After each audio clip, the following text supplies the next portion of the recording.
Hello, everyone. My name is Zach. I have been, I guess, crafty my entire life, but more professionally focusing that towards projects in the past 10 years, I would say. I've worked in a lot of different areas of theater and film props and costumes and things like that, also to consumer products and more lasting and durable type things. So today, I am going to bring us through the construction of some foam pouches. Here's one of the ones that I prepared to show you guys. And the reason why I chose this project is because it's a very versatile material that you can do a lot of different things with. And we're going to talk a lot about sort of how the pattern is made and how you can adjust that to fit your own needs, whether you're working on a show and you need to make a ginormous pouch that's bigger than your head, or you need to make something that's even smaller than this and fit certain sizes. We're going to learn how to do that, basically. So to whoever I can hear or see, is there anyone who is going to be following along with materials in front of them?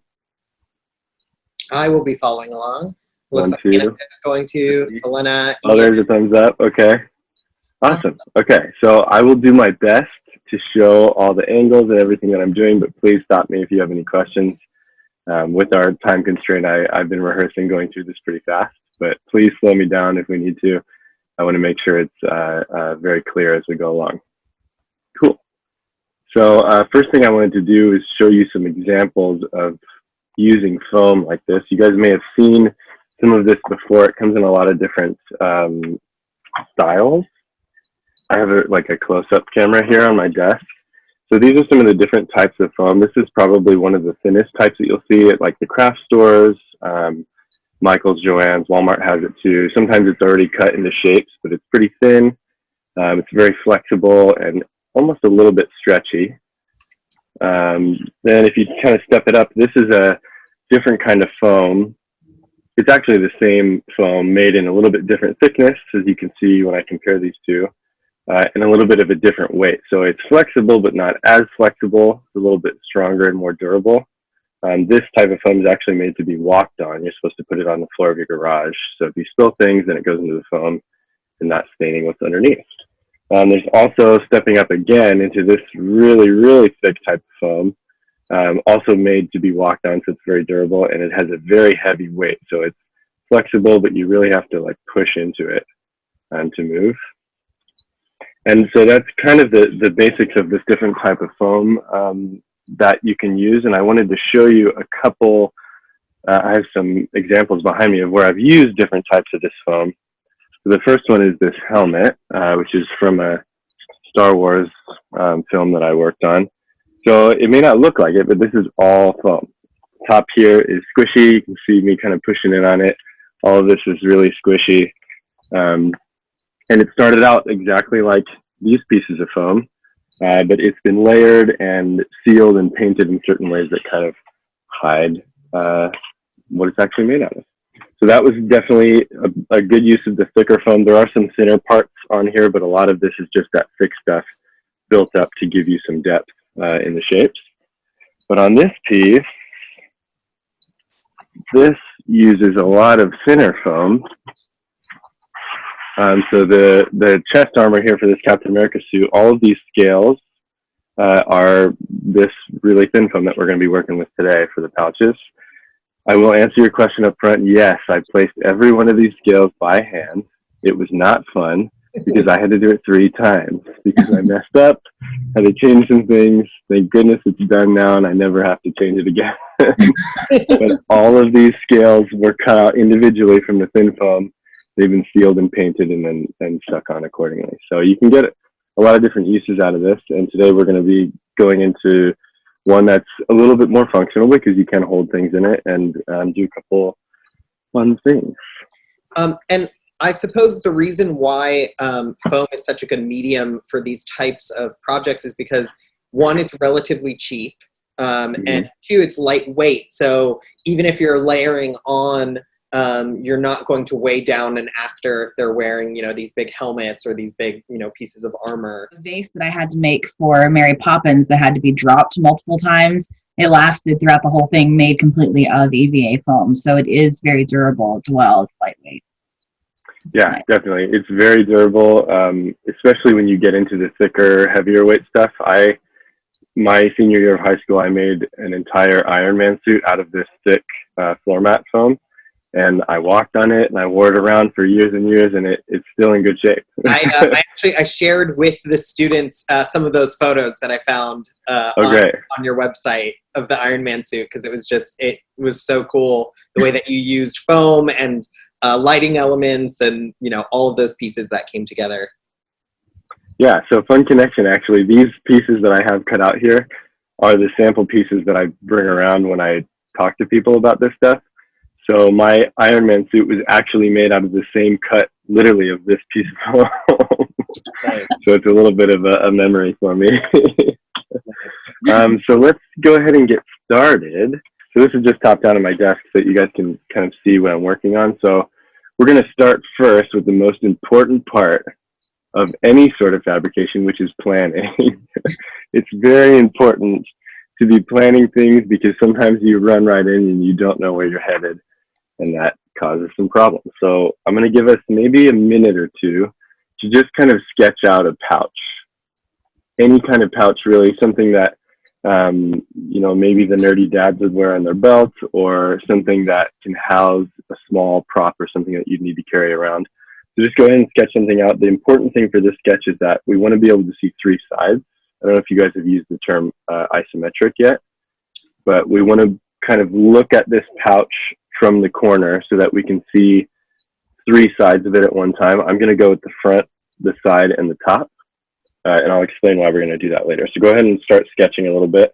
I like to use pencil a lot, just for some reason, because I've fallen in love with the Ticonderoga #2 pencils.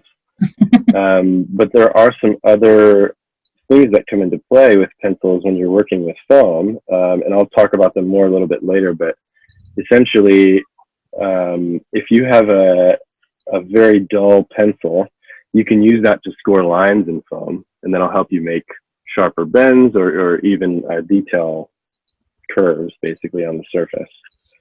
So I'm just going to draw a little like that. As you can see by my drawing, I really did mean that it doesn't have to be good. I'm also going to make sure I draw on some more detailed pieces, things that maybe don't work towards the function, but that I know I want to put on there so that they look correct. I'm going to go for more of a industrial, maybe like hardened kind of metal pouch. So it may look a little strange on the screen, but if I turn it around, maybe that helps a little bit. So you can kind of see a couple different pieces that I put in here. Like I said, you can see all three sides. Put on this sort of plaque piece here, and then I put on a long piece here, which is called the tongue. And I'm going to pull out one of these example pieces to show you the function of that. You can kind of see if I get a little closer here. This tongue is going to fit underneath this strap here down at the bottom. And that's what's going to hold our pouch closed. This is really only one of the ways that you can make a closure completely out of foam, but I find this one the easiest and the most effective, especially for theater, because you don't want someone to be trying to do all this on stage. That doesn't look so good. So how's everyone doing on their drawings? Do you want to hold them up so maybe we can see around the different styles? Oh, awesome. Yeah, so just something rough, really. Whenever I do concept sketches or something like this, you really, it depends on who you're showing it to. If you're showing it to a producer or someone that you're making this piece for, then it probably does need to make a little more sense to them. But if you're just making something for yourself, it's more to make sure you stick by what you're planning for, and then you can always reference back to it if you've forgotten things or you need to check some things. So actually, you know what? I'm going to put in another line right here. All right. So the reason why it was important, we need to see three sides of this. I'm going to get some different colors here so that I can highlight that for you. Is what we're going to move into next is doing some measurements. So often when you're making things like this, you're not just making it because it looks cool and it's just going to sit there. Sometimes you are, but not always. But most of the time you need to put something inside this piece, or it needs to fit inside a certain footprint. So we want to make sure that we keep our eyes on those measurements. So I'm going to highlight 3 different measurements here. First is going to be the bottom, and that when we're looking at the pouch, it's going to be how wide the pouch is. The next measurement we're going to look at is depth, which is going to be the side right here. Oh, it's really, you guys can't really see that. That help a little bit? There we go. And then I'm going to put in the last one, which is on the back or the front, and that's going to be the height of the pouch. You guys can see that a little bit better. So I've got blue here for the height of the pouch. I've got red here for the depth of the pouch, and I've got a gold lighter color here for the width of the pouch. So how I like to do this is really just kind of eyeballing. So I'm going to grab a ruler, but you can do this just with a piece of paper so that you can get a gauge of how big you want the pouch to be. But I'm kind of just going to look at this and decide where I want my measurements to go. So in a matter of height, I'm thinking I want to do, let's go with 4.5.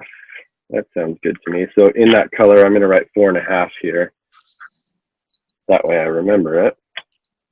And in the matter of depth, I'm going to say, I'm going to do maybe 1.5 inches. So I'm going to write 1.5 here. And then for the width of the pouch here, I want it to be a little bit stockier. So I'm going to put 3 inches, I think. Oh, there we go. So now get a better idea of the size of this because we've written down the measurements for all 3 sides, or 3 dimensions, I should say. And we're going to keep this handy because when we go to start making our pattern, we're going to need these measurements when we start marking things out. So how's everyone's drawing going? Do we have measurements down? We have some concepts. Looking good.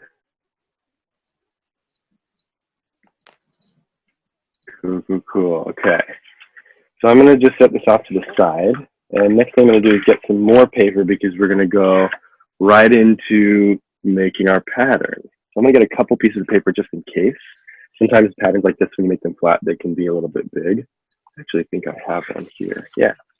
So for this really basic pouch that I was showing off earlier, I kept the pattern so you guys can see sort of what we're shooting for. And this is what that looks like. All right, and so even here, it got to be a little bit long and I had to tape an extra piece on for the tongue because it just doesn't fit in the size of a piece of paper.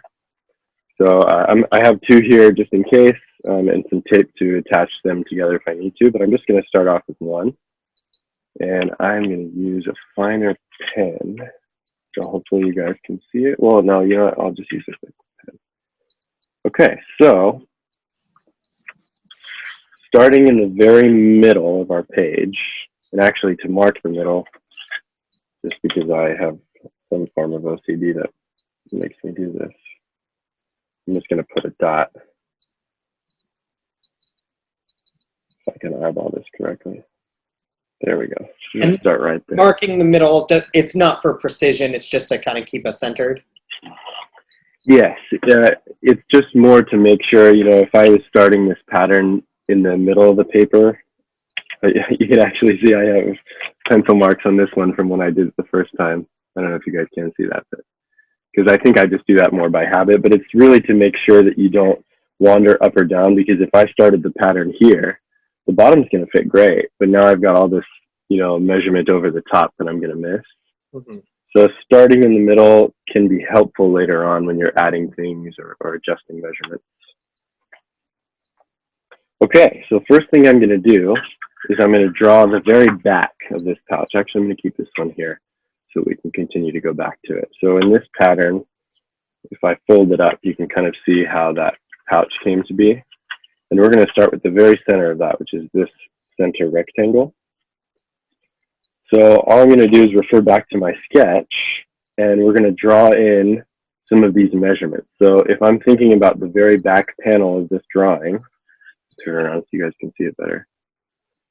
Then we have two measurements. There's this measurement, which is the height of that rectangle. It's 4.5 inches.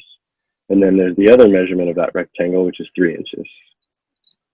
So I'm going to draw that in now. I'm going to try to keep it as center as I can on my dot. It's not detrimental if it's not, but it helps. So I'm going to start with 3, and I'm going to go right to the middle of that, which is 1.5. And just to start off, I'm just going to put some dots so that I make sure everything's straight. And then my other measurement is 4.5. So we're going to go to 2.75. There we go. Mark there. There. Did I do that wrong? Oh my goodness, you guys, I'm so sorry I did that wrong. Half of 4.5 is 2.25, not 2.75. Okay, we're rewinding already. Measuring, right? Yes, that's right. I would have had a very different pouch than what I had planned on. Okay, so now we've got our real measurements here. This is maybe a good lesson too, because you're going to mess up sometimes. One of the things I do is I just put a little X through the things I know I'm not using. That way there's never any confusion. You can kind of see my messed up marks there. All right, so I'm going to do that on this side too.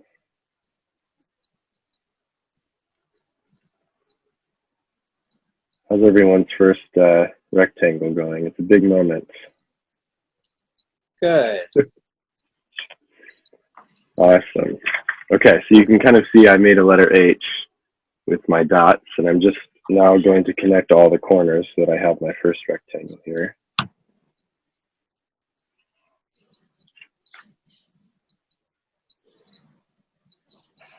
Oh, goodness.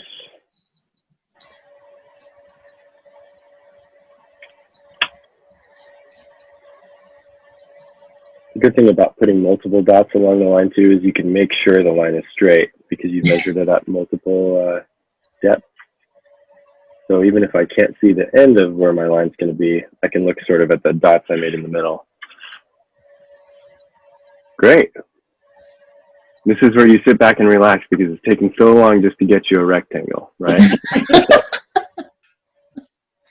It really is part of doing this type of stuff. I remember when I was working on my Iron Man suit, I think it was about 2 months in, and all I had worked on was this sort of hip area. And you have this moment of like, wow, I've been working for 2 months and all I have is a foam diaper. But you really have to push through because at the end, you'll have so much more. So we are going to make more than a rectangle, I promise. Next thing we're going to do, looking at our drawing, is I'm going to start moving to the sides, I think, each of the sides, and then we're going to move our way up and down. So if you kind of think about this in a 3D shape, and maybe it'll help to look at this, it's all folded up. We're going to kind of, in our minds, we're going to unpackage this shape and we're going to lay it flat. We want to connect all the sides to one another so that it's all in one piece. So if this rectangle is the back rectangle here, we're going to move now to the next side, which would be the side you can see in my drawing, right? And we're going to add this rectangle onto the side of this pattern. So if I'm going to move this way to the side that we can see easier first, this line of my pattern is this line on my drawing. So I'm going to move on to this rectangle right here, and I'm going to use the measurements that we marked out to put that rectangle in. Now remember, we're going to be putting this down flat, so we don't want to draw it on top of or inside this rectangle. We want to put it right on the side. So we already have 4.5, which is measured out here. This one is 1.5, and I'm just going to put that straight off the side of this rectangle.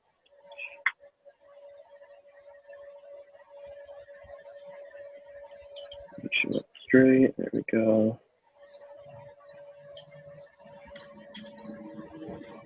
All right, so there's one, and then I'm going to do the same thing on the top and bottom so that it's the same measurements.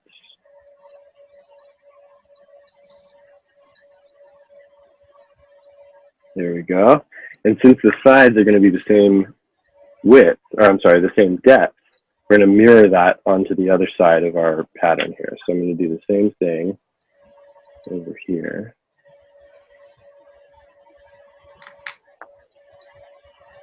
Now, the reason why I like to use a ruler at this point is because if the measurements are the same, it's going to look a little, like twisted, or it's not going to fit together correctly. And also, if this line isn't straight with this one, then they're not going to reach around the same way that they need to make that uniform shape. So just to keep everything square and to keep everything at the right measurement early on, because if you don't do that starting and you do that later, it's going to mess up with a lot of things. Okay, so we have our sides on here. I'm also going to cap off the ends of that so that we can see each piece.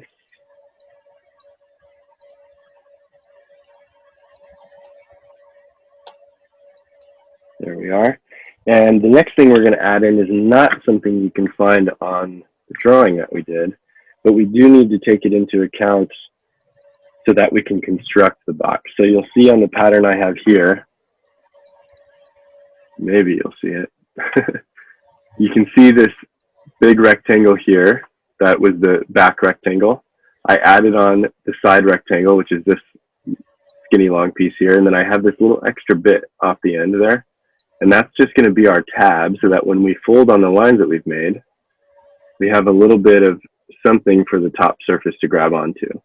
You could, in foam, you could glue things exactly up to one another. If you guys have learned any woodworking terms, that's called a butt joint. It's a little tough when you're using foam that's this thin. We want to try to not burn any fingers at all during this class. It's more structural and sturdy, having more surface area for the glue or, you know, whatever medium to hold on to. Mm-hmm. Right, yeah. So if for some reason you couldn't put a tab in and it doesn't need to bear any weight or to be structural, you can do that with foam, but since we want it to really hold on and not fall apart when this is going on stage or whatever it's doing, we're going to put a little extra on there. So I'm just going to draw this out by eye. I don't really need this to be an exact measurement. I'm just going to put a tab on there, and for the sake of this one, let me think about how this folds. Yeah, for the sake of this one, I'm not going to have my tab go up all the way. I'm just going to go about half, and I'll explain why when we get there later on. So Zach, at the bottom you have it angled rather than just straight off.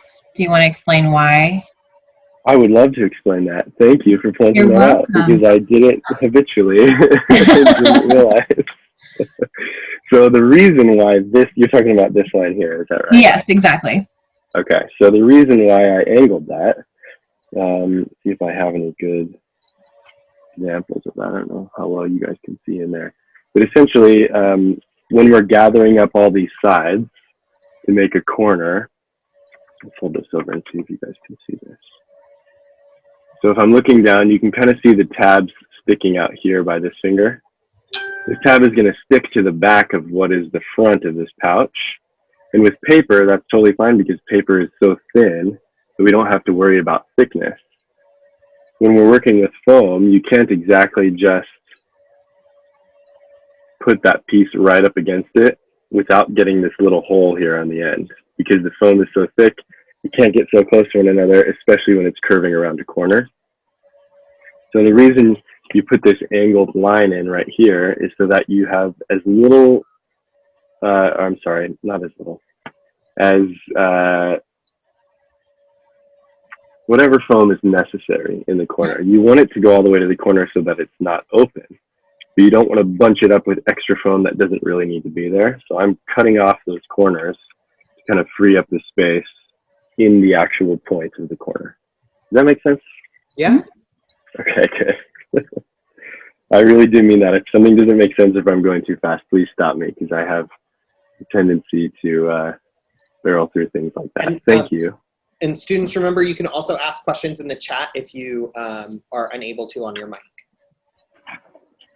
Let me pull up the chat here, just in case. Yeah, we can keep an eye on the chat for you, Zach. Yeah, I'll moderate the Okay. chat, Zach. You don't have to keep your eye on it. Okay, great. Thank you. All right, so moving forward, we've gotten both of our sides connected to back sort of base of this. We're going to move on to the bottom piece, and the bottom piece is going to wrap around and become the front piece that has all these details on there. So if you take my drawing here, I'm going to go in a different color so that we can differentiate. This piece, the front piece here, has a flap that comes over the top to close the pouch, and it's really up to you how far up you want the front face of this to go. So in this demonstration piece that I made, you can see that when you open the flap, this front face of the pouch does not go all the way up to the top of the pouch. That was just a design choice that I made. If you wanted it to, you could. I personally like pouches that have a little bit more of a display type opening when you flip the lid. So I'm going to keep going with that, but I'll explain. I'm maybe going to end my front face about there, let's say. So measurement wise, I just made a change, which normally you don't like to do because it messes things up. But when this panel flaps around to the front side, we're now not going to be copying the 4.5 measurement. We're going to be shrinking that down so that it doesn't go up all the way. So this measurement right here, I'm looking at 4.5. All right, so this is our 4.5 measurements. I think I'm going to call that at 3 inches, looking at my ruler. Kind of eyeballing that, but of course, if you were doing this for a specific item or a specific function, then you would want to measure those things that it has to fit into. So I'm just really quick going to copy this on here. For this measurement, I'm going to put 3 inches as well. Okay. So just like we did with the side pieces here, as they wrapped around from the back piece, we're going to do the same thing for the bottom and the top. But if we start at this line, which is sort of the back corner on our drawing, the next piece is going to be the very bottom, or where the pouch sits.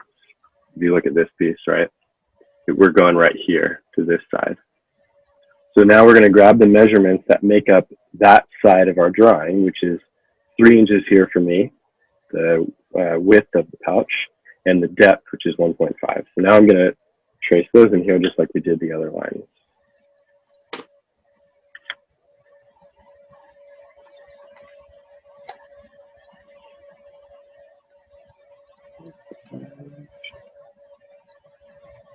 Just so happened to grab my one Sharpie of thousands that is running out of ink.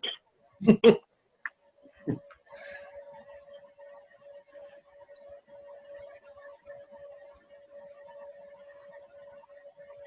we go, and then just like I did with the sides, I'm going to cap those off as well, just so we can see a little bit better how those connect. And also, like we did with the sides, to make everything uniform and an exact square or rectangle, we're going to mirror this from the bottom to the top as well. Let's go ahead and put that in here.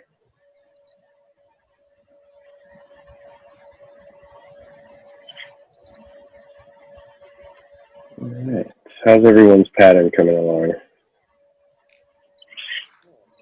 Doing good?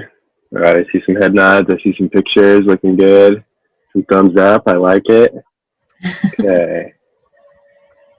So the reason I wanted to talk about this pattern making step too, because it would have been very easy for me to just email everyone a pattern and we can make it together. But part of the fun of making your own pattern is that you can make custom pieces and you can adjust this process for a lot of different techniques. So right now we're working with foam, you know, fabricating foam with hot glue and different types of foam. But I've used this very concept for sewing, whether it's, you know, a messenger bag or a water bottle holder or something along those lines that kind of has that boxy shape that needs to hold things. I've used this concept for making like vinyl stick-on decals so that you can make sure something wraps around the exact measurement it needs to have. So once you get the basics of this down, you can really apply it to a lot of different areas, which is pretty useful, I think.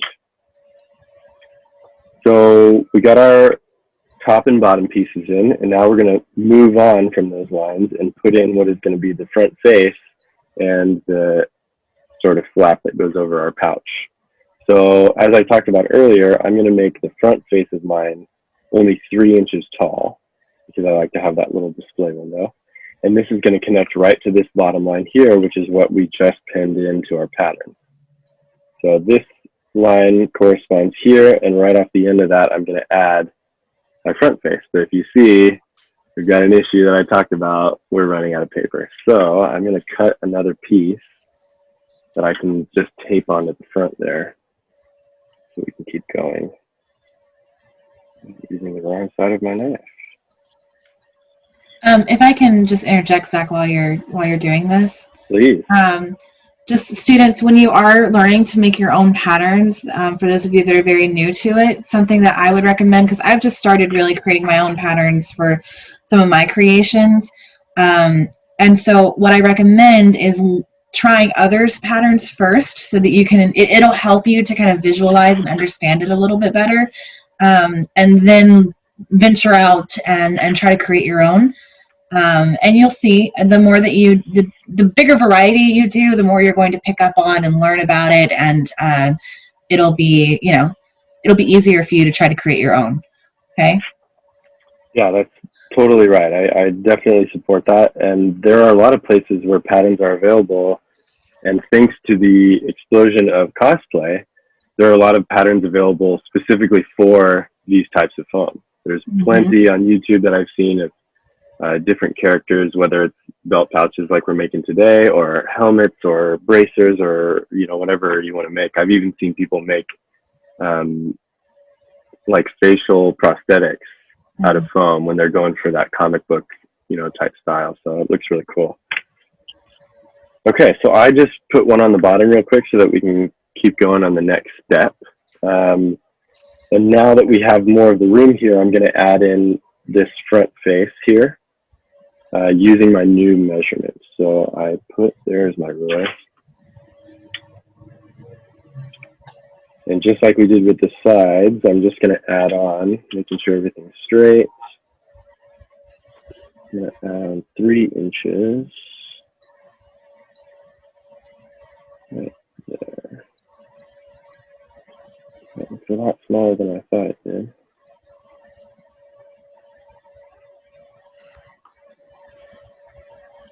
And then again, I'm going to cap that off so we can see what we're working with.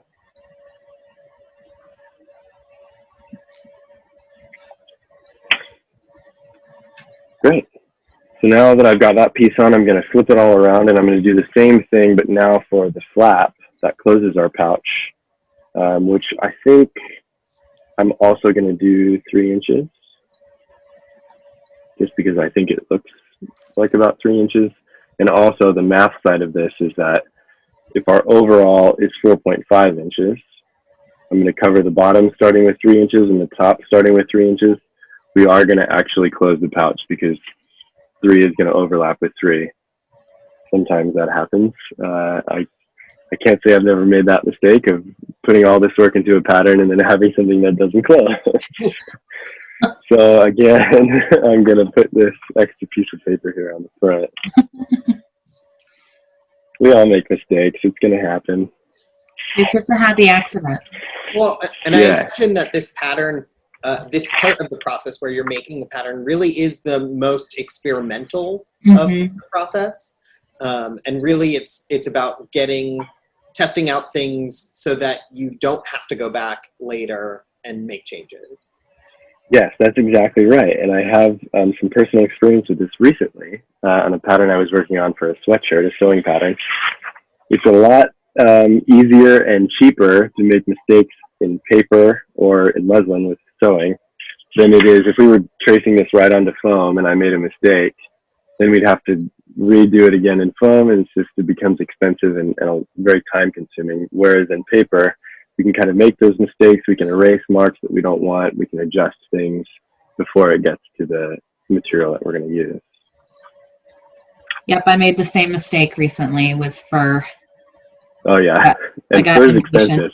Yes, fur is expensive, and I regret my decision. But it eventually led to something cute. So, just keep going for it, guys. And that's how we learn, right? Yes. And like the age-old adage, Measure twice, cut once. Yeah. Yeah, Yeah. very, very important. Oh, I'm going to cap that off as well. Okay, so we're getting to that point now where we're starting to have things that resemble a flat pattern for a box. Another one of those great moments. Look how long I've been working and all I got is a box. But that's okay. That's what we're leading into. So if we can take this pattern and kind of visualize what we're going to do with it, if it was cut out, just like this, only on the perimeter, we have a couple different lines here that means different things. And sometimes, especially when it gets very confusing, I like to mark them so that I know which ones are different. So I'm just going to put a red line through each of the lines that I'm not going to cut through, but we are going to fold later on. So a lot of these inner lines, I don't want to cut through them. I just want to mark them so that I don't make any mistakes when we're cutting out the pattern. And then I also need to look at now, this is a very, very basic box. And on my drawing, I added a couple different lines in here to demonstrate some different things. So the first that I see is the lip that I have, or I'm sorry, the flap that I have here doesn't have corners on it. I don't know why I did that. Maybe it's because I thought it would look good. So we're going to add those into the pattern now so that I can adjust those. So I think, if I'm looking at this correctly, this is my top flap. So what I'm going to do is just put in a little mark on each end to make sure it all kind of looks uniform. I'm thinking a 1/2 inch on each side.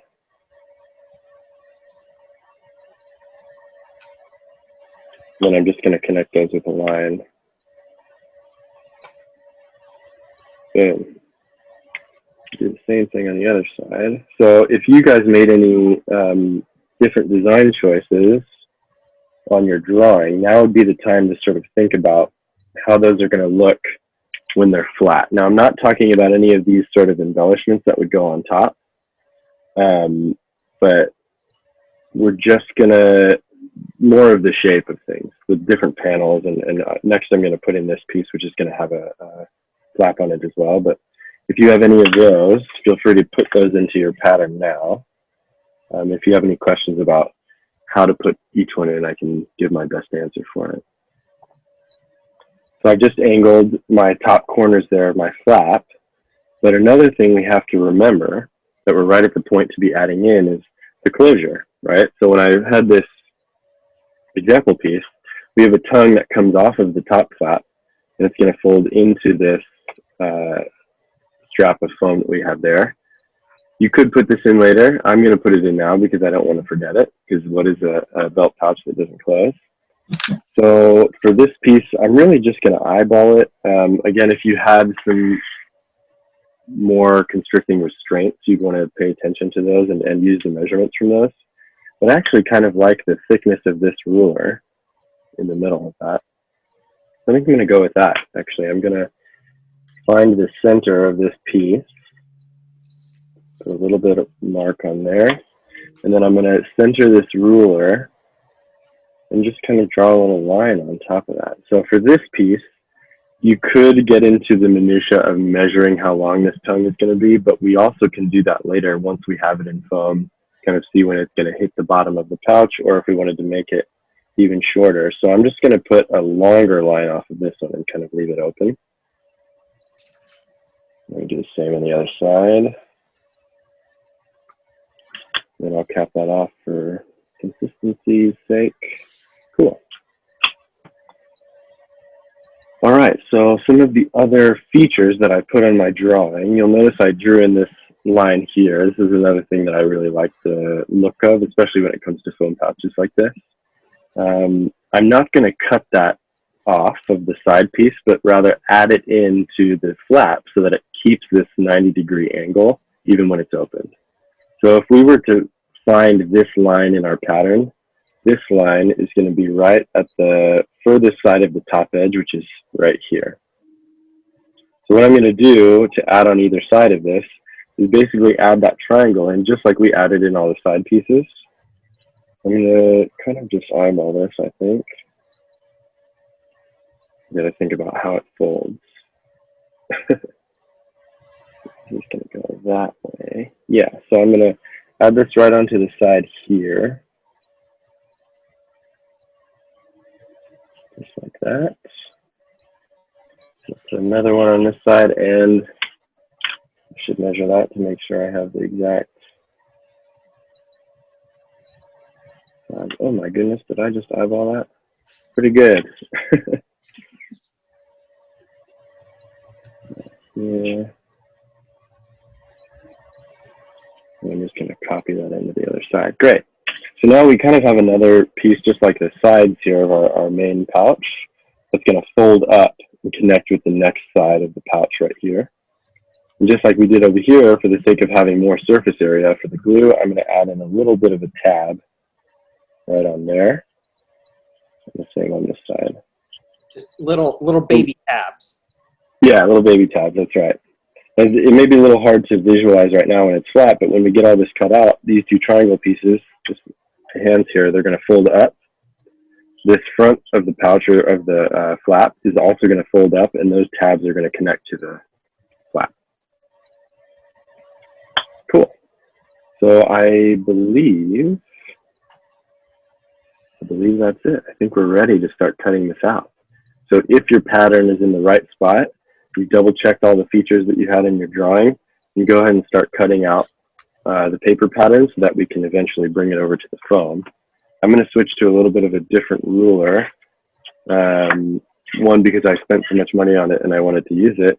But two, because it helps me, it's clear so that I can see through to the surface I'm cutting on, but it has a metal edge so that I can use my X-Acto knife against it. If you're cutting out with regular scissors, that's totally fine. Just be very careful that you don't accidentally slice into your pattern, because that can be a little finicky when you get down to using it. Go ahead and start cutting. Do we have any questions so far?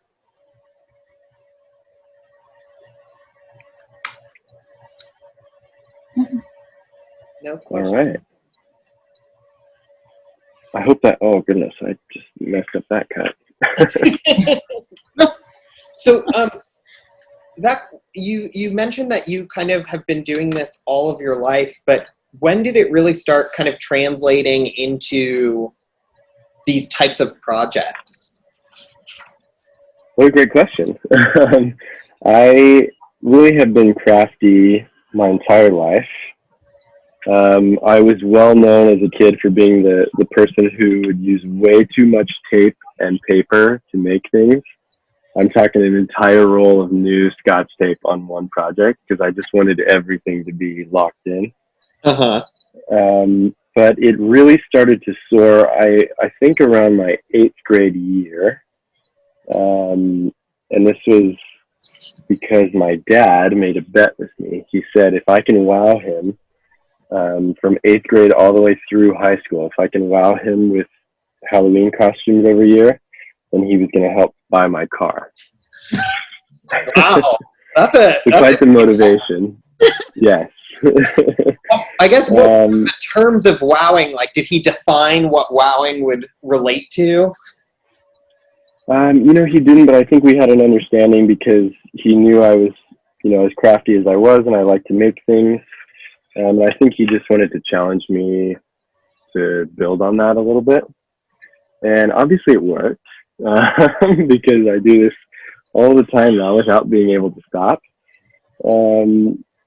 But from there, I really liked to use cardboard, and I did a lot of actually what we're doing right now, which is this sort of pattern making of primitive shapes like boxes.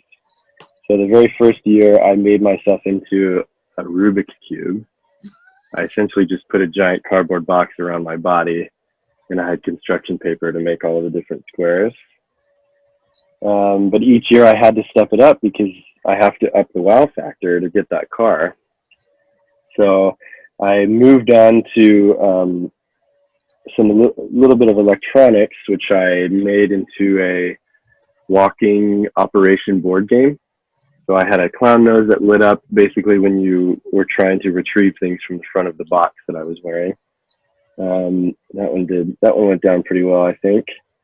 And from there is where I really started connecting this more into the theater and costume area. I started researching more about different costuming techniques and different things that I could make to wow my dad, basically. And I brought that into puppetry. I made a very big upscaled marionette of Jack Skellington from The Nightmare Before Christmas. He's basically an 8.5 foot tall puppet that I wore in front of my body and kind of maneuvered. That one was really fun to make. And from there, it kind of just kept one-upping myself every year to try to wow my dad until I landed at Iron Man, which was really my moment of realizing what I was doing. That I really enjoyed making these costumes and wearing them, but I really enjoyed all the details of different types of materials and how you can make those materials work together. And this part too, the pattern making, sort of that experimental stage of how do I want this to fit and how do I want it to function. So in the end, did you get the car? I did. My dad cheated a little bit and he got me the car before the last costume came, but he gave it to me in good faith that I was going to wow him that year, which I did with Iron Man, which is really nice. It was a fairly decent car. Everyone's first car maybe isn't that great, but it got me from A to B for a couple of years, and I was very happy to have that car. Awesome. So I think the more important part of that story is that I came into this skill that I really enjoy. So, right. But the car was nice too. The reward was learning and growing as an artist. Yeah, definitely. So you mentioned cosplaying as a big area for this type of work, and I think that's probably really relatable to many of us. We see that a lot. Is that something that you do as far as commissions for other people? Do you typically just do it for yourself? For the most part, in recent years, I've done a lot for myself. I have done a couple commissions and helped out with a couple film projects and theater things like that. I think the reason why I got into cosplay, I do enjoy cosplay, but it's not necessarily my most enjoyable task. I think it's more of a product of what I do enjoy, which is this construction part. I constantly am just making things, and if I just sat with that hobby, I'm going to be filled to the brim, in my room of things that I've made and never done anything with. So you find an avenue to use the product of your hobby. So if I'm going to be making all these things, then I really should show it to people, and cosplay was a really good way to do that.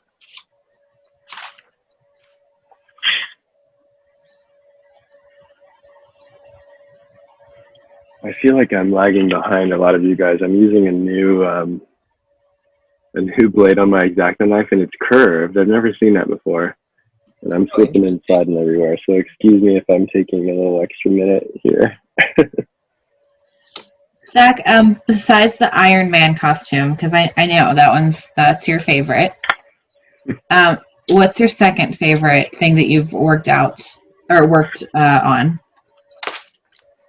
That is a very tough question. Mainly because most projects that I work on become a love-hate relationship. Because I am a bit of a perfectionist sometimes. So a good example is this Captain America suit that's behind me that I was showing earlier. Mm-hmm. I love this suit. I love wearing it places and showing it to people, but it did take 7 years of my life to get it to this point. And it was a lot of wrestling with myself and a lot of mistakes that were made. Sometimes mistakes that were made after the pattern phase, which becomes very frustrating because you've just poured $60 of material onto your fabric that you now need to strip off. I'm not mad about that because it happened recently. I don't know what you're talking about.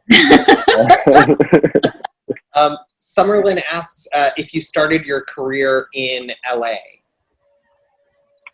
I didn't, actually. I started this fabrication stuff more on the career side in Palmdale, California, which is where I met Miss Newman when we worked at a theater together.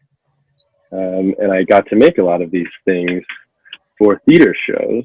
So the very first one I got to work on was Beauty and the Beast, and it actually contained quite a bit of what we're doing now. I don't know if you guys had seen any of those pictures, but some of the costumes we made for that or revamped for that were giant boxes that sat on people, so that they could be a bedroom wardrobe or a salt shaker or a cheese grater. They're just a kind of boxy shape. We did a lot of this with different materials like cardboard and other things. But that was a lot of fun. I really liked that show. And then we moved on to Shrek, which was the year after.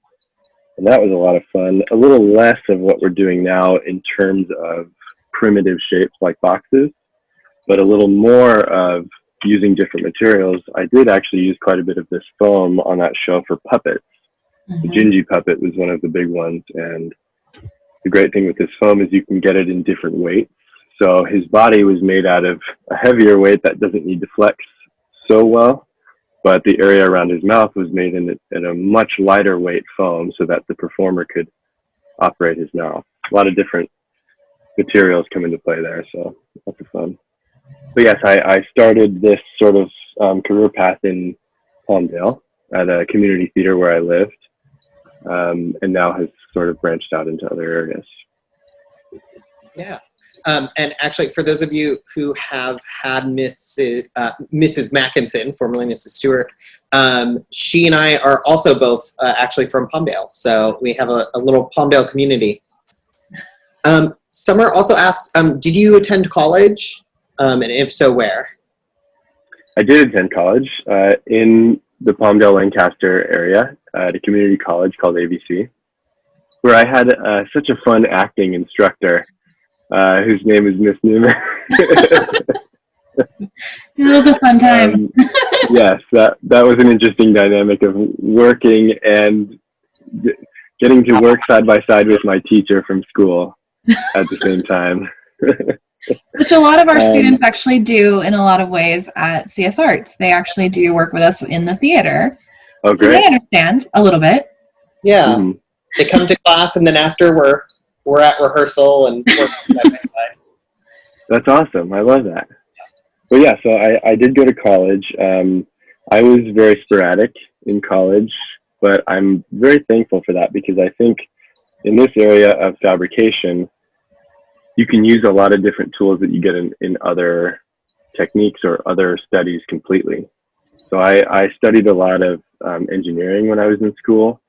I did a little bit of design with textiles and even film, which kind of helps you understand more of what a prop would require and how many takes it's got to do and things like that.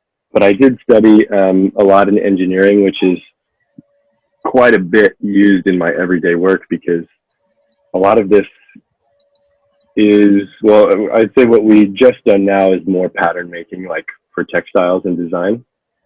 But some of this comes into play when you need to make things structural, whether it's a foam box that needs to support something sitting on top of it, or it's a platform that needs to have people standing on top of it.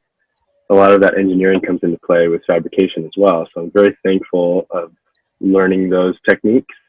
And I use it a lot because I do a lot of 3D printing and 3D modeling. So that really comes into play when you're getting into that side of engineering of digital manufacturing and rapid prototyping stuff.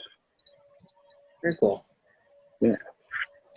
So now that we have our patterns cut out, hopefully, I hope everyone's at this step kind of have something. Yeah, there we go. Great. We can kind of move on to our foam. So the first thing I'm going to do is clean up my workspace a little bit because I have a tendency to just, I'm done with this and I throw it. So I'm going to get rid of my scrap. Yes, you should have seen our stage when he was working on the dragon. The cardboard was everywhere. Yes, it is. I feel like I pull myself out of the creative process if I have to think, where's the trash can in that moment? That's okay. So it just goes over my shoulder. Yeah, I'm just as bad, Zach. I mean, the craft room, it's awful. It was my fault. Okay, so we're going to we don't necessarily need our drawing out right now. I'm just going to set it to the side in arm's reach so that I can go back to it if I need it. But I'm going to get my foam out. I don't know what colors you guys have. I think I'm going to choose this gray so that it doesn't blow out the camera too much and that you can still see the lines that I'm making. And it looks like I've just barely skated by and making my pattern fit on this piece of foam, which is very, very nice. And it's also important to note too that we have a little bit of extra area because we might put on some embellishments, and then we're going to need some extra for the strap that holds the pouch down and for any kind of a belt loop that we're going to put on the back to be able to have it attached to it. So let's get our pattern set on the foam here. I'm going to go to the edge so I can maximize my space. And then we're going to start tracing this out. So a little tip about foam. You can use a Sharpie. You can use a ballpoint pen. You can even use a pencil if you're really daring. The issues with using ink is that it will come off on your hands almost immediately. So if you guys don't want to do ink, that's totally fine. I'm going to go with it so you can see my lines, but please excuse my hands when I have marks all over me. Typically, you would use a pencil? Yes, and I mentioned this a little bit earlier too, because when you use a pencil, especially a dull pencil, and you'll probably feel this a little bit too when you're tracing onto the foam, you can kind of squish into it a little bit. And that's part of the reason why foam is widely used for things like this, because it's impressionable. So later on, I'm going to show you embossing some features onto the foam. But if you took a dull pencil and really scraped in some of those lines, it's going to make a canyon in the foam. And that one is going to make it easier to guide your knife.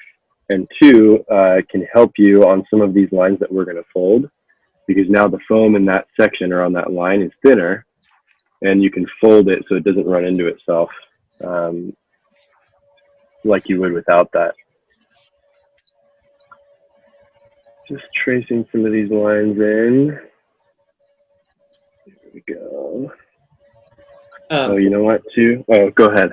Oh, I was going to say, you talked about these techniques applying to other kinds of crafting, but I think this also, another area that I could see this really helping out students is as they're going into scenic design and model making, really figuring out the construction of items, scale items. So, if they have to create a couch or, a seat, and really breaking it down into a cube and then kind of unfolding it from there.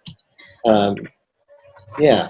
Yeah, absolutely. Yes, actually, that's very, very useful. And I don't know what pictures you guys saw, but if you happen to catch the Humpty Dumpty costume that we had in Shrek, on my website, there are some pictures from the Shrek show that we did, and we made this giant Humpty Dumpty costume, which is essentially just an egg that somebody wore. And I did work with some scale factors on that project, and just the highlights of how I did that, where I used a prop egg, a actual size prop egg, and I basically made a surface pattern of that egg and drew on all of the cracks that I wanted to have, and numbered each piece, and then I cut that out so I could have all those pieces laid out flat, just like we're doing here with the paper pattern. And then I scaled those pieces up using a projector, but you could do that through math and geometry as well. I scaled those pieces up so that we would have the egg shape, the size that we wanted it to be on the performer.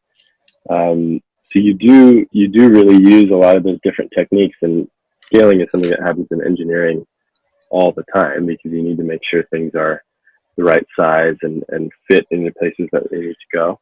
So you could actually, with this project, when we're done here today, you'll have this pattern.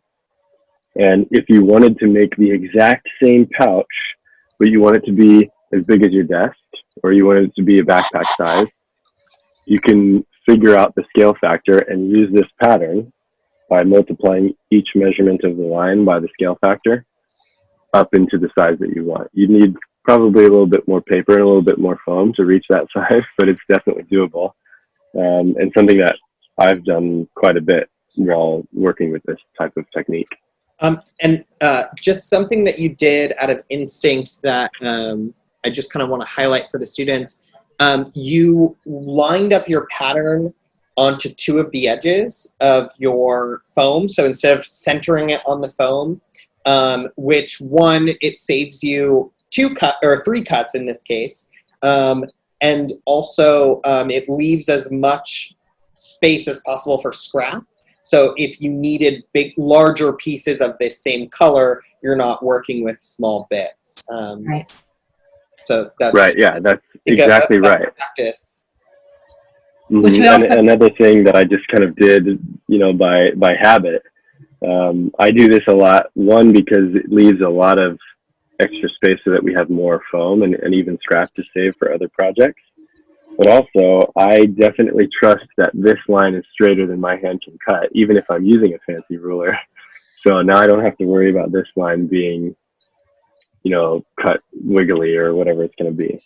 So another great thing to lining up your pattern on the side.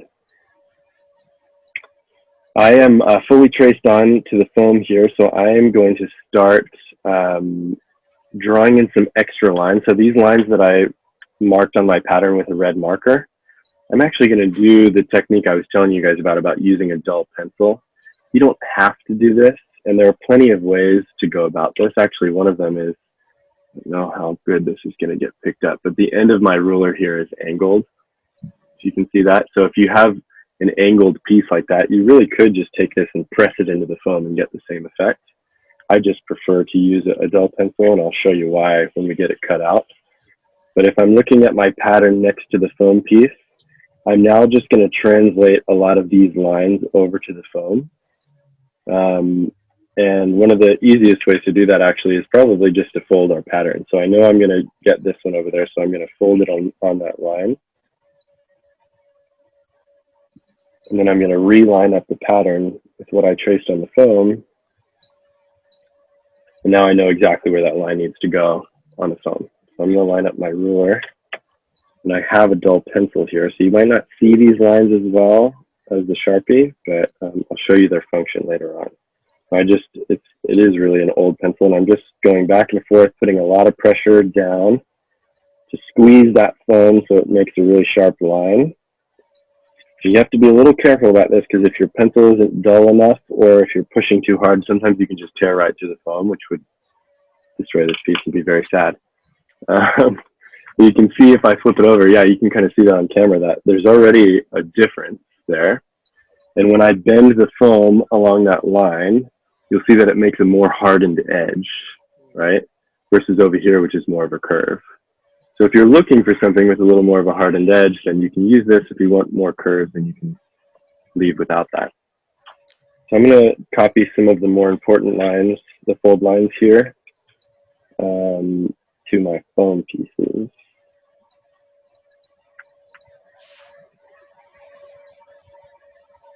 Hopefully I do this correctly. Oh, you know what? Now is also a good time, if you're using a hot glue gun, to plug in the hot glue gun. Cool. There we go. All right. It's something I often forget to do, and then I have to wait for 10 minutes while it warms up. So, pat on the back to me for remembering. And if you weren't using a hot glue gun, what other kinds of glue could work for this project? Very interesting question. And I feel confident in speaking on this because for years and years and years, I tried to find different types of glue that could be used on this, and that came with a lot of failures as well.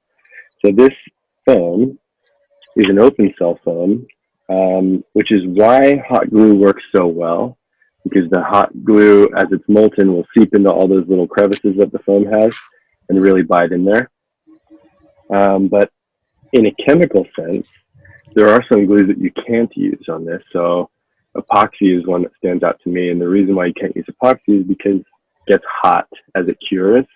And you can literally melt this foam into a liquid, and it would just destroy your piece. There is a glue that gets hot sometimes, but is okay for EVA foam, and that's super glue. The reason why it's okay is because, yes, super glue gets hot, but it's over just like that. You're not going to melt the piece as much. But something to pay attention to, especially when using super glue on EVA foam, is that it will harden the foam that you're putting it on. So sometimes this is good. I've done what we're calling a CA bath. CA stands for cyanoacrylate, which is what super glue is. If you do a bath in foam, you can work in foam when it's flexible, just like this, and when you get it right into the spot that you want it on, you basically soak it in all of its faces in super glue, and now it's become a hard, almost like plastic piece. That can be good for some things. It can be bad for other things, especially if it needs to be flexible or if you need it to look really good, because when you do a CA bath on foam and it gets pressed into or maybe dropped or something like that, that glue, which is now hardened inside the foam, can crack. So sometimes you'll get cracks on the surface, or it'll, you know, break entire pieces off because you've tried to harden it into a plastic.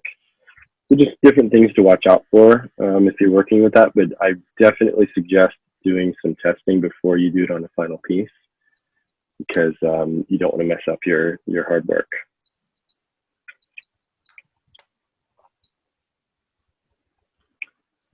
So I'm almost done copying some of these lines in. And we're going to talk about one more thing before we get this cut out. And I will probably show you that on my side, unless anyone has prepared a heat gun or a hair dryer or something. I don't know if you guys have that available. But I guess I can start narrating that now. So another reason that we use this foam a lot is because it can be heat formed.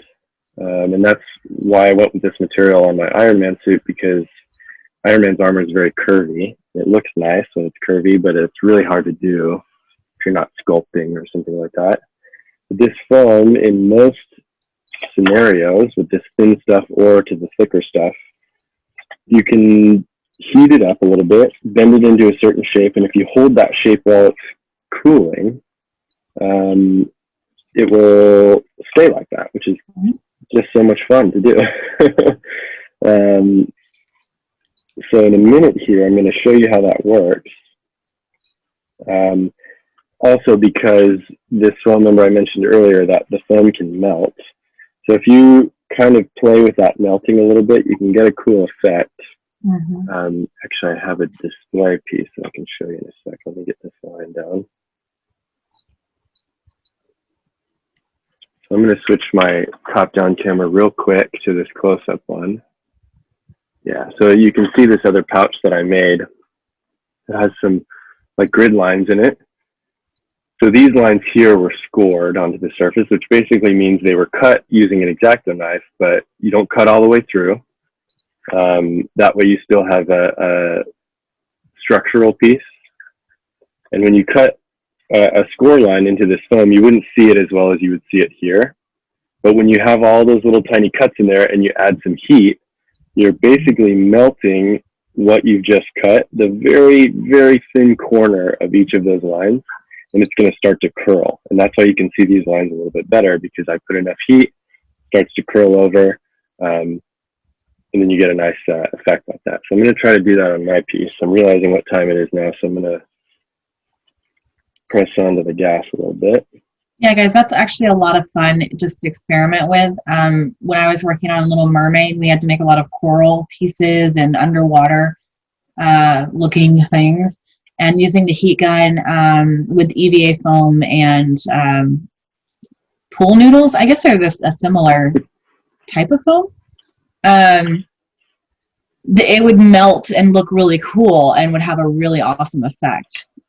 So just, play around with stuff like that. Yeah, definitely. And you never know, something that may, if you're playing around with the technique on some project, let me get you guys back. If you're playing around with the technique on one project and it doesn't work for you, keep that in mind, because it can come back later. So earlier, you mentioned working on the dragon for Shrek. The dragon's skin was made out of saran wrap, like plastic wrap that you could use in the kitchen.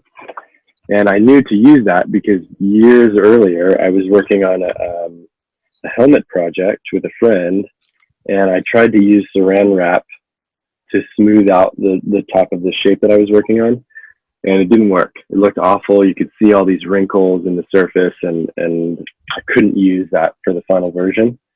But years later, when we were talking about making a dragon, I realized you could cover that dragon shape in saran wrap, use a heat gun to shrink some of that plastic, and it's going to give you that sort of reptilian skin texture.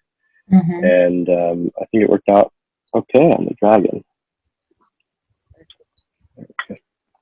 So I'm already moving on to cutting this pattern out because I'm realizing where we're at on time. I apologize.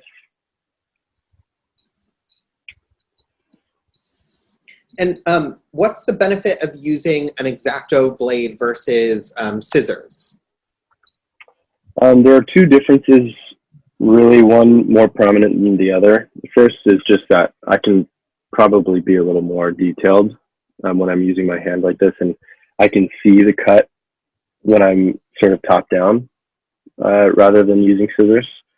When you use scissors, and sometimes I do use scissors on film, you get a little bit of a beveled edge. So if anyone watching is using scissors, you'll see that when you cut through it and you look at that edge, it's not a flat rectangular cut.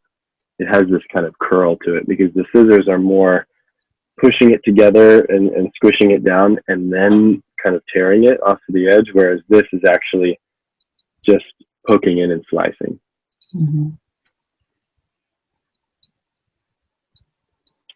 All right, so I'm getting near the end of this. How's everyone's phone pieces coming out? Good. I've got mine cut out. Great. Oh, and you can get, guys, I don't know, Zach, if you said this, I don't think you did, but you can get EVA foam, like larger sheets of it online if you do have a bigger project. Like that's what I had to use for the vase. So I actually ordered just larger sheets, and it can come in a roll. So just, you know, again, look around for materials, collect them. Yeah, definitely. I have even seen at Joanne sometimes too, some larger rolls of the thinner EVA. Mm-hmm. That's probably big enough to roll, you know, over the height of my body, you know, 6 feet of it straight in a line. So if you needed to make a piece that was very, very long and skinny like that, then you can use something like that as well. Mm-hmm. Absolutely. Getting a notification that I need to switch out my headphone too, so make sure I can still hear you guys.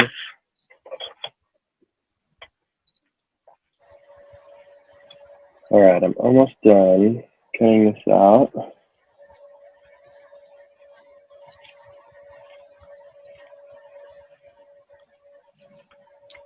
There we go, great. I've got my pieces here, and I can probably show you a little better to demonstrate what I did with the pencil. So on this piece, this scrap piece, if I fold it, even if I try to really crease it, I'm going to get a corner, but it's not really going to be the best straight corner because the foam sort of has to compress on itself. But when I score all of these lines with a pencil, I didn't cut all the way through, it just has a little bit of a channel in there. When I go to fold these now, you're going to see that you get a way better of like an angle on that, a more sharp angle, which is what we're going for here. And now that we have our pattern cut out in the foam, you kind of visualize or even play with how this is going to fit together. So I'm just going to press on all of my folds a little bit, give them some extra help. And then when I fold up my sides here, my tabs, bring up the bottom, you can get a better idea of what size this pouch is going to be and how it's going to get glued together, right? Just like that. So we're on our way. We're almost there. Kind of exciting. Such a journey we've been on. So I, for the sake of time and being able to show you the detail lines I had prepared, I'm going to let you guys go ahead and start assembling the box. So visualizing, you know, where is this piece going to touch that one, and then I need to put a little line of glue here, stick it on, you know, just start putting all the sides together. And then I'm going to brush on really quick just what I was talking about with this piece with those detail lines. So I'm going to pick a spot on my pouch here. I think I'm going to go with the front face. And that's looking back at my drawing too. You guys still hear me all right? Yep. Okay. So I'm going to go with this front face here, and I think I'm going to put maybe just a couple hash lines, or you know what, we're just going to go right into these screw marks here. So I brought in a little tiny machine screw just from my hardware kit in the garage. I'm just going to show you one of the embossing techniques that you can use with this foam. I'm going to make a little point on my foam pattern of where I want all of these little screw marks. So I've got one in each corner down here. I just realized that's a bad idea because it's Sharpie and then you won't be able to see it. So I'm going to make a pencil mark in all the places that I want one of these little screws. And so the reason that someone would do this technique is because this is foam and you can't put a wood screw into it because it's just going to tear right through it and cause a giant mess. So what I'm going to do basically is I'm just going to put a little bit of heat on the top surface here. I've got my 4 marks that I want to screw in. And once it starts to get a little bit hot and more malleable, I'm going to take that screw and I'm just going to push it and hold it into the foam. And then I'll show you that it gives you a little bit of an embossed texture. So excuse me, you know what, I'll just mute myself so you guys don't die when I turn this on. I think I know how to mute myself. There's a little mic at the bottom of your screen. Oh, you got it. Okay, good job, Zach.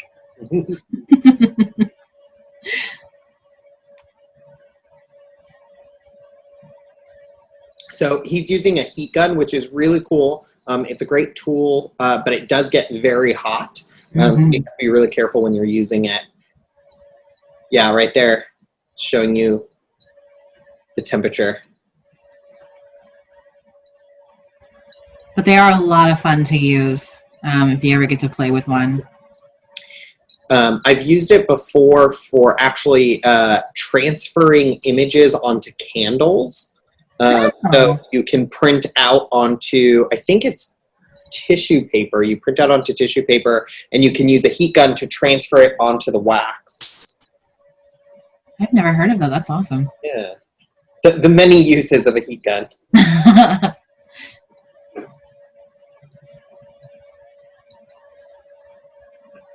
I don't know if he said, but he's going from the wrong side, right? Or are you going from the right side of the pattern, Zach? You'll tell us in a minute. It looks like on the outside, the show right side. Yes, that's correct. Okay.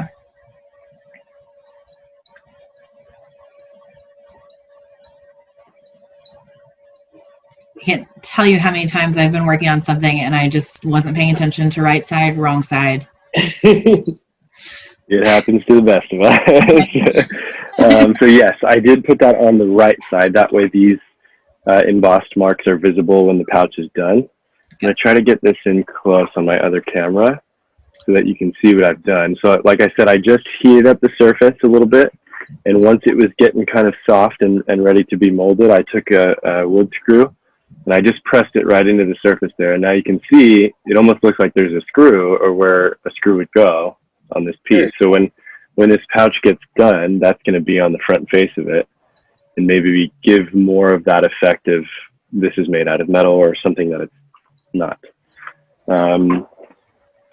Yeah, so I just wanted to show you guys that real quick because it's used quite a bit with foam, especially embossing things like that. I'm going to now glue together a lot of my seams. Another thing you could do with heat as well is help you to lock in some of these corners too if you heat the whole thing and then really press and fold down and do that with all of your edges. My hot glue gun seems to be ready now, so I'm going to put some glue down. I have mine glued together. Oh, do you? Great. Nice. But I did your trick, which was to make the strap or the tongue really long, so I'm going to cut that down. Now it's way too long. Well, you almost want more material than less, right? If you put too little on there, now you've got to glue another piece in, and that's part of why we do this in paper first, because we can dodge some of those issues before they even happen.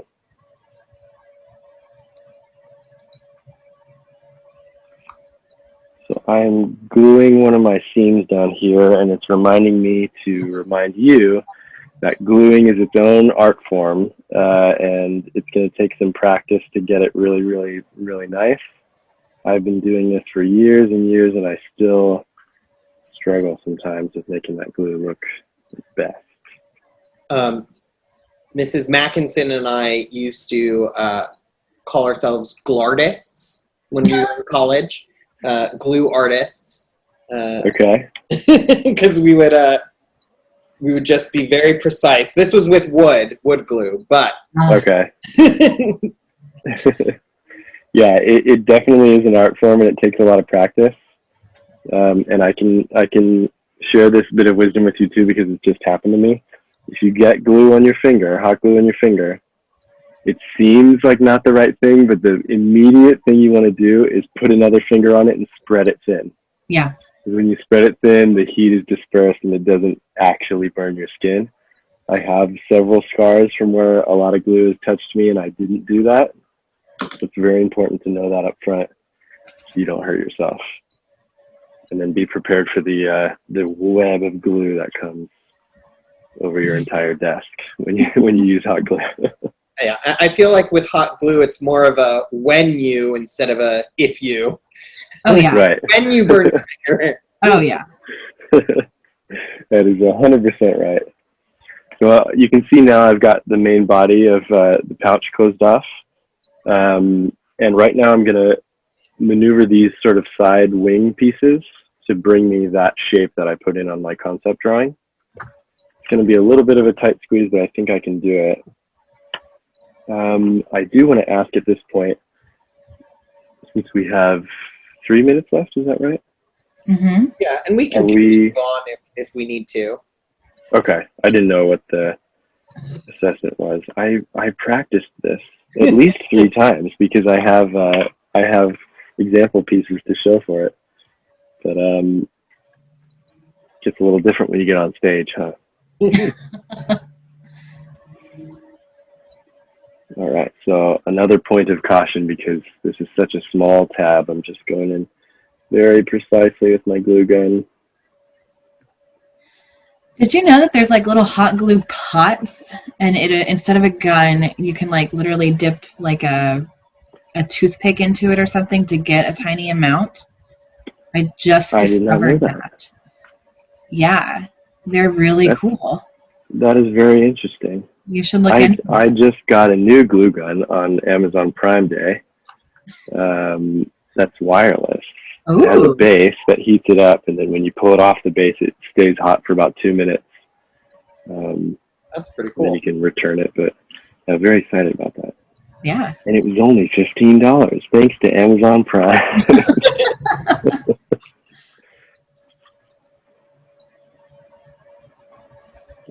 All right. So how are your guys' pouches coming along? Good. Going good?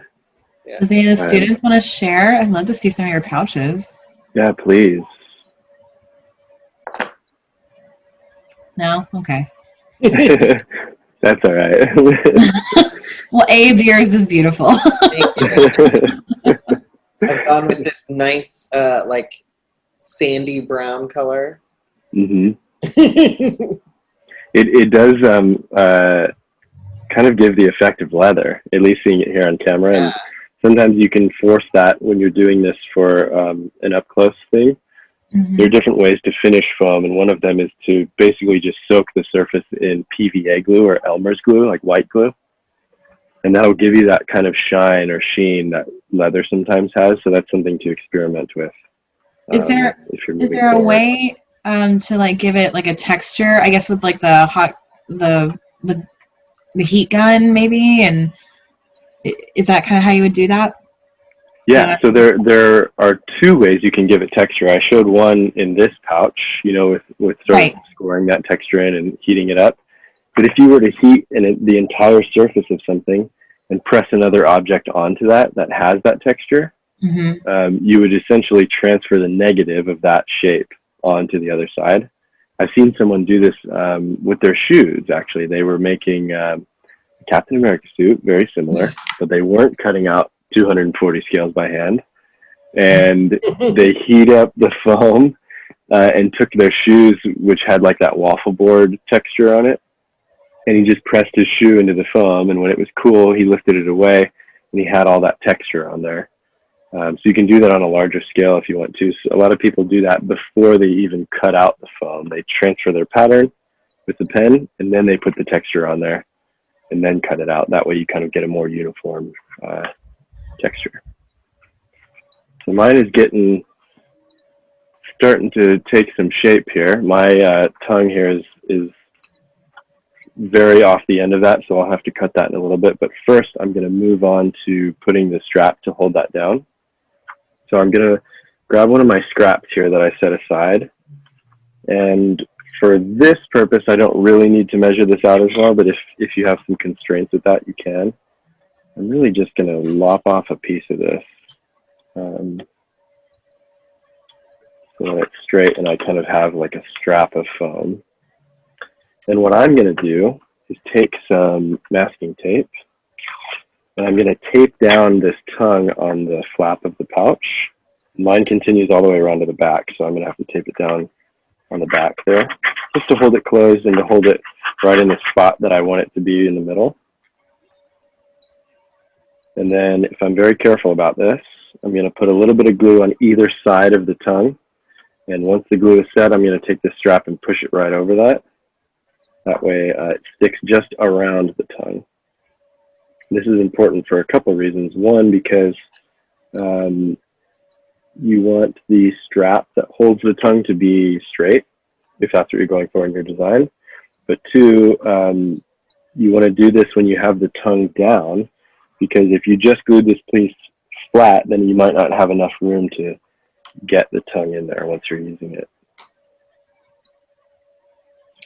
Zach, a student has a question. How do you like the difference in X-Acto blade being rounded from the regular ones? It's a little slippery is the first word that comes to mind. It kind of rocks back and forth a little bit from that curved shape. You can see that. And I'm very used to using, you know, the more conventional X-Acto blades that just come to a triangular point. So I can put my point down and know exactly where it is.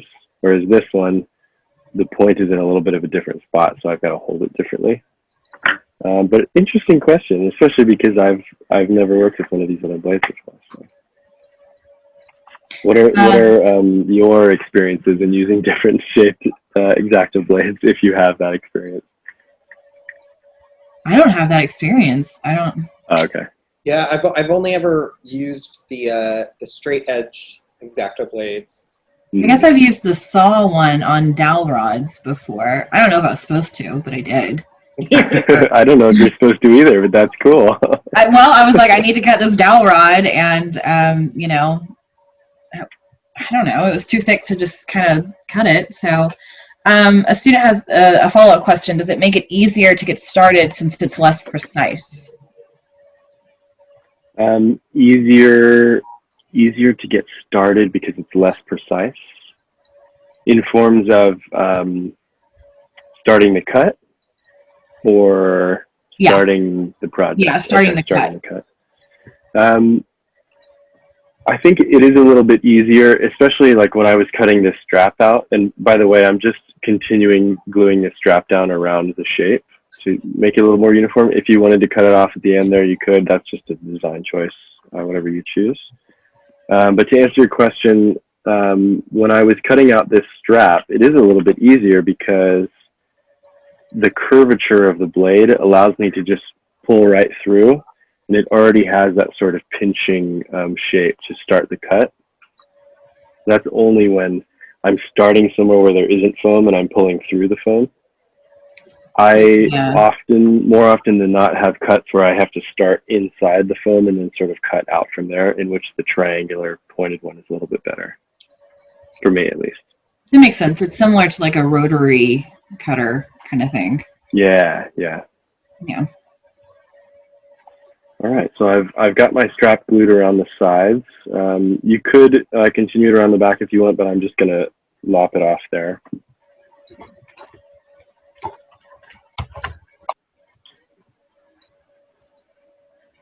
And we'll see with this curved one now. I'm so used to the other ones.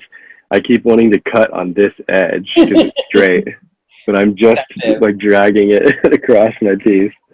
Very cool. I have my my strap is on. Oh, awesome. Oh, great. Look at that. And it holds, and I'm assuming that it functions well, right?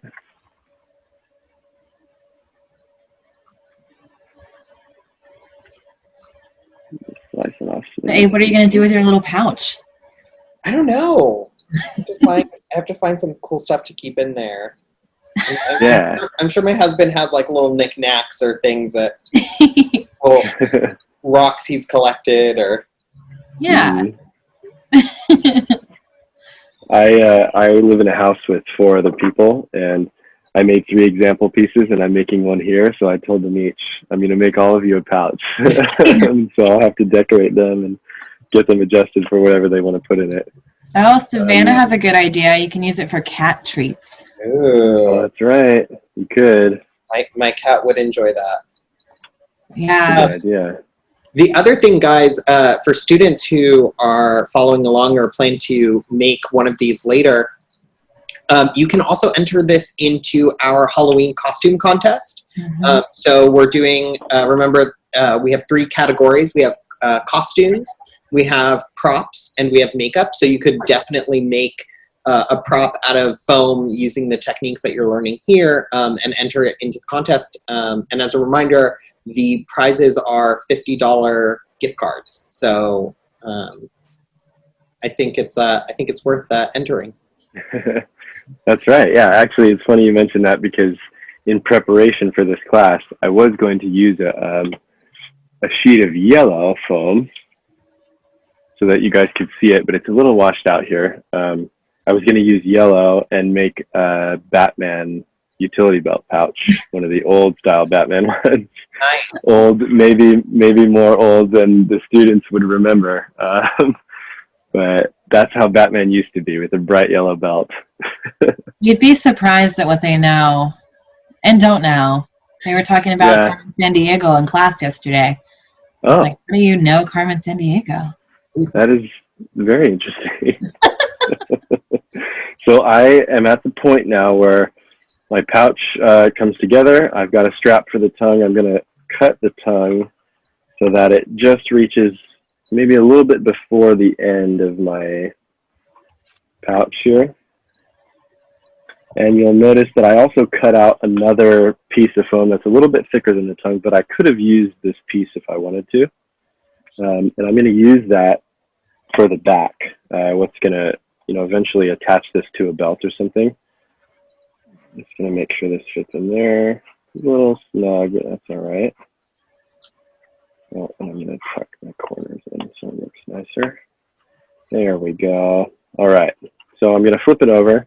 And for this belt loop thing here, what I'm going to do is I'm going to put a little bit of glue just on the very end of this. And I'm going to stick that on facing up out of the top of the pouch, right at the top of the back panel. Once this is done cooling, and on this seam, you really got to make sure that it's done because we're about to pull against it.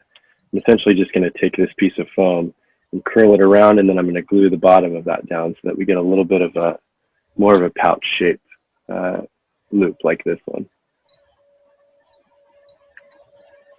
And to answer Liz's question about entering into the Halloween contest with something that you've already created from last year, that is fine. You can enter old projects. Just make sure that it is something that you created, and you, when you enter, you'll talk about the process and materials that you used. That's so awesome that you guys have a Halloween contest. We do. It's our first year doing this, and I'm excited. We've already had a few entries, and they look really cool. Oh, nice. All right, so I think that's looking pretty good. So now I'm going to do kind of the same thing, just put a line of glue here, but I'm going to then curl that and stick it down where I want the loop to be. And this is where you kind of have some adjustment too over how big the loop needs to be. If you want it to be more of a keychain pouch, you make a big loop, or if you want it to fit on a belt, then you want it to be a little bit slimmer. I'm going to do a belt version because I am a sucker for utility belts. There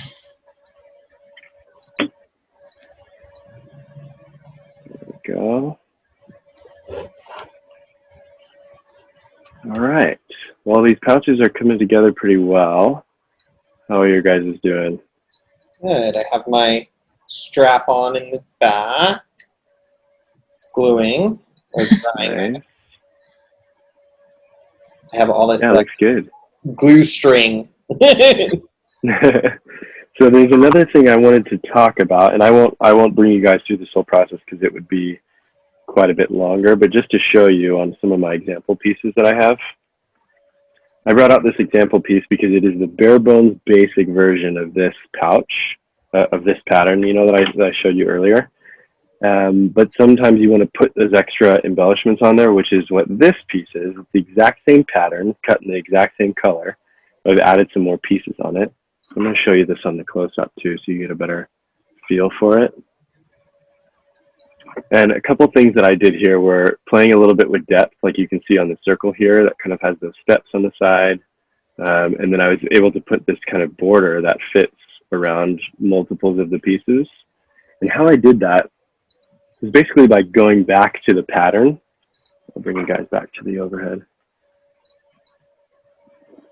So if I was here on the very basic gray pouch and I wanted to add maybe a frame piece like this one has, or something that fits, you know, exactly with another feature on the pouch, I'm going to cut out a duplicate piece of different color, or maybe even the same color if you want, with my pattern. And then I like to use this offset tool, but you could eyeball it as well. So for this frame piece on there, I basically take my pattern, which has been translated onto a different color of foam, and I'm just going to mark an offset. And then eventually, when I get that onto the foam, I'm going to cut out that offset. And then, you know, this new piece of foam, when I glue it onto the existing pouch, it's going to fit all the way up to the edge because I used the same pattern for it. But now I can carve in maybe some detail pieces like I showed you on this brown pouch.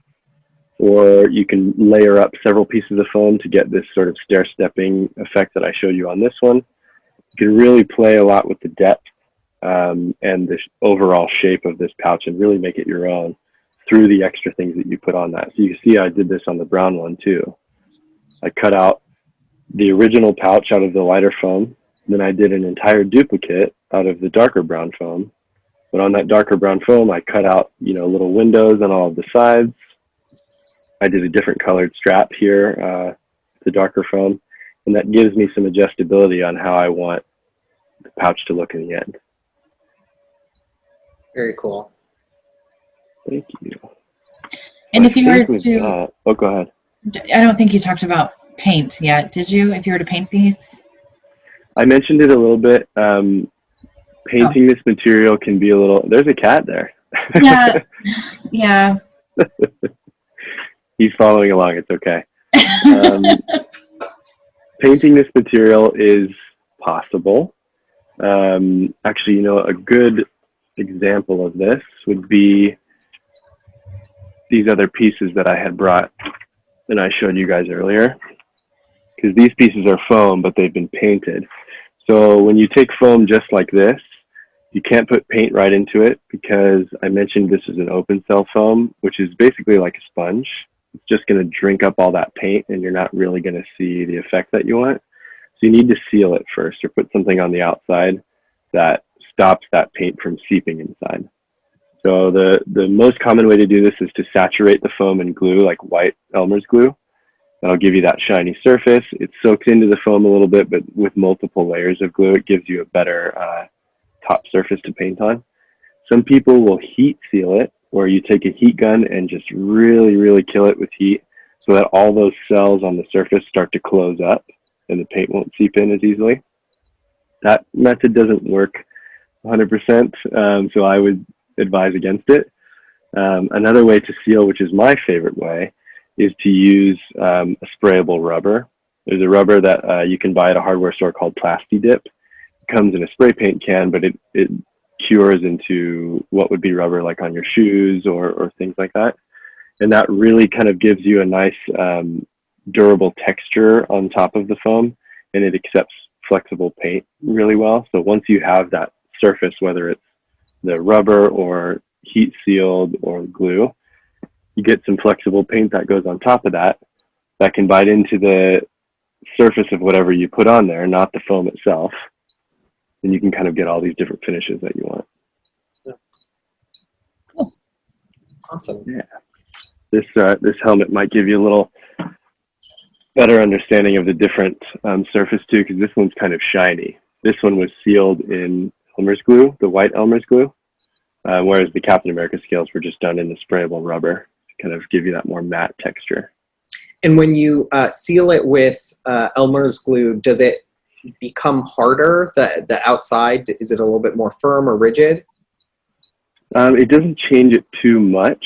What you'll see more of is you'll get wrinkles because you do have more material on the surface of that foam.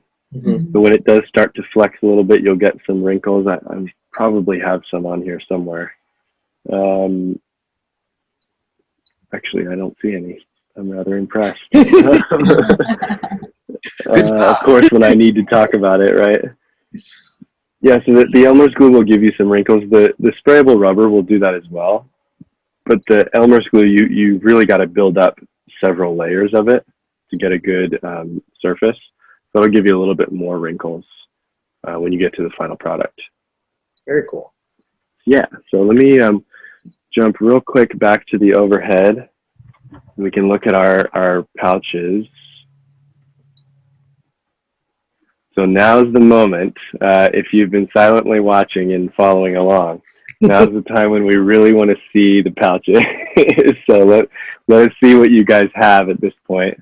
I'll switch into this closer view. I can show mine off. So we've got those screw marks that I was embossing. Oh, nice. We've got the tongue and the strap here, and then it should open right up into a pouch. That looks great. So I want to see all the different sides of everyone's. Yeah, Liz, that looks great. Wow, Ryan. It's big too. I feel like you could put your phone in there or carry it, you know? Ryan, Yeah, did you so have that? Ryan, that looks amazing. Wow, Ryan, you already have all of your embellishments on there too. That's fantastic. Ryan is like a little you, Zach. He works on a lot of props and stuff, and he's amazing at it. Ian, that's Did awesome. Ryan have the question about the X-Acto knife? No, that was Okay. I just giggled when I heard that question because that's a question I would ask. a very wise question to ask, especially because there's not a lot of places that will give you that answer flat out. So if you guys made a pouch today, or if you plan on finishing it later, it would be really fantastic if you guys emailed me a photo. That way I can kind of show people what we worked on. And again, you can always enter this, or if you want to create another pouch or another prop using the same technique or material into the contest. Yeah, they look great, guys. I'm really proud of all of you for that nice work. job. Yeah. I was going to add some detail pieces on mine, but then I realized I'm not a good artist with a pen, so I will stop doing that. Awesome. Well, I'm blown away by Ryan's work. I really, it's amazing. Ryan, you're going to teach the next masterclass, okay? Yep. Awesome. Well, thank you so much for walking us through this process and kind of talking about your career and your interest and passion for creating. If students have additional questions after, is it all right for me to reach out to you with those questions for them to get answers? Definitely. Yeah. Go ahead. Let me know if there's any questions, whether it's related to this or other projects that I've talked about. I will do the best that I can to answer whatever questions. You had also mentioned about sharing my website too. A lot of those different pages that have the different projects on them, I put type-ups there of how they were constructed and different techniques that I use. So that's a good place too. Very cool. Well, I appreciate your time, and I appreciate you doing this for us. And I'll be sure to share the photos of everybody's finished pouches with you. Yeah, definitely. I would love to see that. I'd also like to just to throw out to anyone who's looking for more of this type of stuff. If you haven't discovered it already, there's a program called Pepakura, Pepakura, that will take a 3D model and plot it out flat, basically like a pattern like this. It's widely used in foam projects for helmets and superhero things, all over. So if you're looking for more of that, that's a great resource to start with. Awesome. Well, thank you so much, and hopefully we'll be able to schedule another masterclass with you, and you can share some more techniques and a little bit more about your background. Yeah, definitely. I would love to. I've got a bunch of other stuff I could talk about, so whenever you guys need me. Awesome. Cool. Well, thank you, Zach, and I look forward to seeing you soon. Yeah, definitely. Thank you guys for having me. Take care.